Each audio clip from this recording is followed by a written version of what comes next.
सर्वप्रथम तर आपल्या सर्वांचं या कार्यक्रमामध्ये मनपूर्वक हार्दिक स्वागत करतो आणि त्याचबरोबर आजच्या कार्यक्रमामध्ये प्रमुख उपस्थिती म्हणून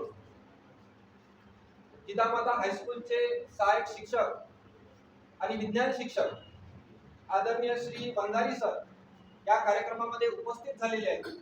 मी त्यांना विनंती करतो की त्यांनी आपलं स्थान ग्रहण करावं। जोरदार टाळ्यांनी त्यांचं स्वागत आपल्या युवा मित्र मंडळ अध्यक्ष श्री सुरज धर्मे यांना सुद्धा मी विनंती करतो की त्यांनी सुद्धा आपलं स्थान ग्रहण करावं। त्यांचं सुद्धा त्याचबरोबर योगदान या शिक्षण क्षेत्रामध्ये महिलांना शिक्षणाचे दार खुले करण्यासाठी झालं अशा क्रांती ज्योती सावित्रीबाई फुले यांनी मी सर्व मान्यवरांना विनंती करतो की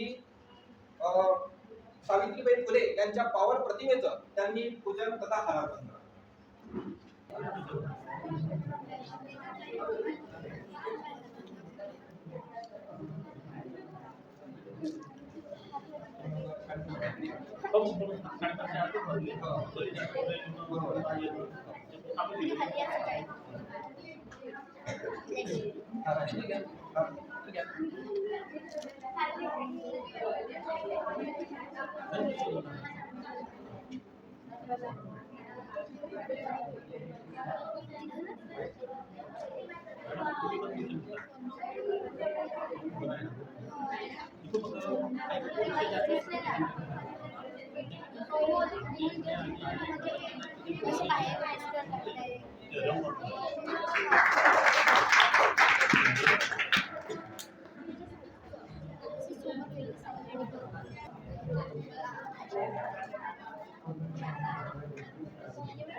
क्लासमध्ये सर मी मॅथमॅटिक्सची ट्युशन इयत्ता 7वी पासून ते 10वी पर्यंत घेतो। त्याचबरोबर आमच्या मॅडम ज्या आहेत त्या 6वी 7वी ला मॅथमॅटिक्स आणि सायन्स सब्जेक्ट शिकवतात आणि त्याचबरोबर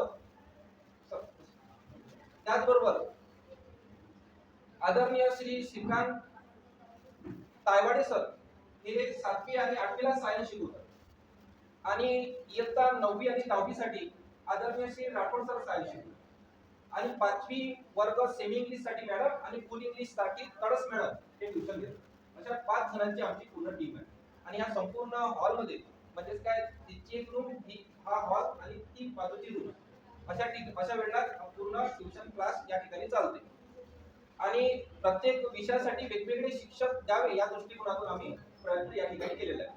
आदरणीय सुरज धर्मे सर यांना विनंती करतो की या कार्यक्रमाप्रसंगी त्यांनी आपलं मत या ठिकाणी व्यक्त करावं। अखंड महाराष्ट्राचे आराध्य दैवत छत्रपती शिवाजी महाराज क्रांतीज्योती सावित्रीबाई फुले प्रथम यांना मी वंदन करतो। आजच्या या कार्यक्रमाचे अध्यक्ष या ट्युशन क्लासेसचे संचालक आमचे अभिजित दादा देवगरे सर, त्याचबरोबर आजच्या या विज्ञान दिवसाकरिता तुम्हाला मार्गदर्शन करण्याकरिता आलेले आमचे गुरुवर्य जिजामाता विद्यालयाचे विज्ञान शिक्षक आमचे वंजारी सर, आमचे सहकारी मित्र कमलेश दादा खोपरे, या ट्युशन क्लासच्या संचालिका आमच्या देवगरे मॅडम, त्याचबरोबर माझे सहकारी प्रद्युम्न आणि मयूर आणि सर्व विद्यार्थ्यांना मेरा युवा भारत संघटन हे एक भारत सरकारचं आहे। याआधी ते नेहरू या केंद्र अमरावती म्हणून होतं, त्यांच्या संलग्नित आपण काम करत असतो। मागल्या वेळेस सुद्धा आपण एक निबंध स्पर्धा घेतली होती, सगळ्यांना आठवत असेल। त्याच माध्यमातून आज आपण इथे विज्ञान दिवस साजरा करत आहोत। आमचा हेतू एकच आहे की विद्यार्थ्यांना कुठेतरी एक चांगलं मार्गदर्शन मिळालं पाहिजे, कुठेतरी त्यांना एक शिक्षणाच्या प्रवाहात आणलं पाहिजे। कारण इथून जर तुम्ही शहराच्या भागात गेले तर आपल्यापेक्षा विविध उपक्रमात तिथे विद्यार्थी भाग घेत असतात। इथले काही विद्यार्थी वरुडला जात असतील, काही आमच्या गावाचे असतील किंवा आमच्या गावाच्या शाळेमध्ये जात असतील, त्यांना सुद्धा त्या प्रवाहात आपण आणलं पाहिजे। आज आमचा युवा मित्र मंडळ पुसल्याचा जवळजवळ 11 वर्षापासूनचा आमचा हा प्रवास आहे। आमच्या संस्थेला 19 फरवरीला 11 वर्ष पूर्ण झाले आणि या प्रवाहात खूप अडचणींना सामोरे जावं लागलं। त्याचबरोबर खूप आमच्यावर म्हणजे आमच्या गावाच्या विकासाकरिता जे अनेक आंदोलने केले, उपोषण केले, त्यामध्ये सुद्धा आम्हाला काही गुन्हे सुद्धा दाखल आमच्यावर झालेले आहेत. परंतु आमच्या विद्यार्थ्यांना योग्य ते मार्गदर्शन मिळावं, त्यांना व्यवस्थित एक माहिती मिळावी आणि विज्ञान दिवस सुद्धा आपण साजरा करतो याची सुद्धा माहिती आपल्यापर्यंत असावी. आणि आवर्जून सांगू इच्छितो की मी सरांना फक्त एक शब्द म्हटलं तरी सर आपल्याला विज्ञान दिवस आपल्या ट्युशन क्लासमध्ये घ्यायचा. सरांनी एका मिनिटात मला होकार दिला आणि आज आपण इथे विज्ञान दिवस साजरा करत आहोत. मुख्य म्हणजे आज विज्ञान दिवस असल्या कारणानं ते विज्ञान शिक्षक आहेत आणि त्या कारणानं विज्ञानाविषयी सखोल माहिती त्यांना आहेच. आणि त्या कारणानं मी आदरणीय श्री बंजारी सरांना या ठिकाणी आमंत्रित करतो की त्यांनी आमच्या विद्यार्थ्यांना मार्गदर्शन करावं व आपलं मनोगत व्यक्त करावं. ज्यांच्या सन्मानार्थ आपण तो दिवस साजरा करत आहोत त्यांची आज जयंती सुद्धा नाही आणि पुण्यतिथी सुद्धा नाही. त्यांचा जन्म जर पाहिला तर 7 नोव्हेंबर 1888 मध्ये तिरुपतीला पल्ली मद्रास या प्रांतामध्ये झाला आणि मृत्यू 21 नोव्हेंबर 1970. म्हणजे हे 28 तारीख पूर्ण जुळत नाही. मग हा रमन इफेक्ट काय आला मधातच, कसा आला? जे ट्रान्सपरंट मीडियम असतात, जसं पाणी हे ट्रान्सपरंट मीडियम आहे, बर्फ ट्रान्सपरंट मीडियम आहे, त्याचबरोबरच साधारणतः ग्लास हा सुद्धा ट्रान्सपरंट मीडियम आहे, एअर हवा हे सुद्धा ट्रान्सपरंट मीडियम आहे. जेव्हा प्रकाश किरण एका पारदर्शक माध्यमातून दुसऱ्या पारदर्शक माध्यमात जाते तेव्हा ते आपला मार्ग बदलत असते. म्हणजे सरळ सांगायचं की एक ट्रॅक दिला आहे तुम्हाला रनिंगसाठी, कॉन्क्रीटचा ट्रॅक दिला आहे आणि त्याच्या समोर खडबडीत रस्ता आहे, रेती टाकी आहे त्या रस्त्यावर, तेवढा स्पीड तुमचा सिमेंटच्या रोडवर नाही, तेवढा स्पीड त्या रोडवर राहू शकते काय? नाही. तिथं काय झाला, रोड बदलला, माध्यम बदललं आणि तसंच झालं की जेव्हा प्रकाश किरण एका माध्यमातून दुसऱ्या शोध हा प्रबंध त्यांनी 28 फेब्रुवारी 1928 रोजी मांडला.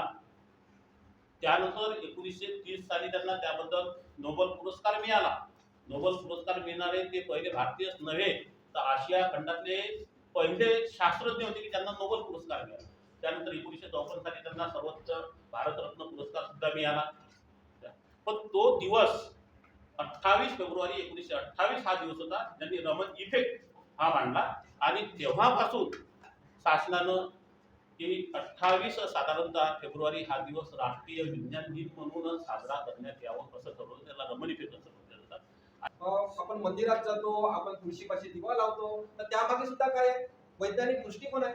तुळस ही ऑक्सिजन देणारी वनस्पती आहे, त्या कारणानं आपण तुळशीपाशी दिवा लावतो. आणि जेणेकरून देवाच्या नावावर तरी आपण तुळशीपाशी गेलो पाहिजे आणि त्याचा ऑक्सिजन आपल्याला मिळेल, त्याचा आपल्या आरोग्यावर चांगला परिणाम होईल. त्याचबरोबर ही औषधी वनस्पती आहे, त्या कारणाने ती घराघरात लावली जावी हा सुद्धा त्याच्या मागचा मूळ उद्देश आहे. आणि त्या कारणानं आपण परमेश्वर, ईश्वर किंवा नैसर्गिक जी ताकद आहे त्याच्यावर विश्वास ठेवावा, श्रद्धा ठेवावी. परंतु त्या श्रद्धेचं रूपांतर अंधश्रद्धेमध्ये होता कामा नये. नाही तर कोणत्या एखाद्या महाराजांना सांगितलं की अभ्यास वगैरे करण्याची काही गरज नाही रे बा, शिवमंदिरात जायचं, जल अर्पण करून द्यायचं, पाण्यात टाकून द्यायचे, अभ्यास न करता डायरेक्ट पास.